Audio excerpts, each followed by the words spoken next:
হ্যাঁ, রেডি। আসসালামু আলাইকুম। সবাইকে জানাই অনেক শুভেচ্ছা। বন্ধুরা, আজকে ছোট্ট একটি ভিডিও নিয়ে আসলাম তোমাদের মাঝে।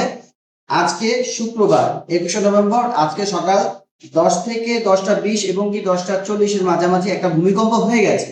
তো এই ভূমিকম্প নিয়ে আমি কিছু সতর্কমূলক বার্তা তোমাদেরকে দিতে যাচ্ছি। সেটা হচ্ছে, যদি ভূমিকম্প হয় তাহলে আমরা এদিক সেদিক দৌড়াদৌড়ি না করে এইরকম পিলার যে আছে, ক্যামেরাগুলো এইরকম পিলার যে আছে, আমরা পিলারের নিচে দাঁড়াবো। কারণ পিলারটা হচ্ছে বড় একটা স্তর এবং সবচাইতে লোহার ঢালাই হচ্ছে এই পিলার। আচ্ছা, পিলারের নিচে দাঁড়াবো। নিচে দাঁড়িয়ে আমরা সব সময় যেটা করব সেটা হচ্ছে কালেমা পড়া শুরু করব।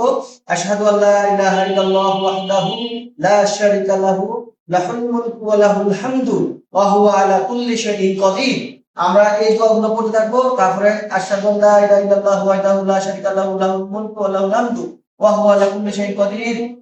কালেমাতে লা ইলাহা ইল্লাল্লাহ মুহাম্মাদুর রাসূলুল্লাহ। আমরা এইসব কালেমাগুলো পড়তে থাকবো বেশি বেশি করে, তাহলে আল্লাহ পাক হয়তো আমাদের উপর খুশি হয়ে এই ভূমিকম্প থেকে আমাদেরকে উদ্ধার করবে।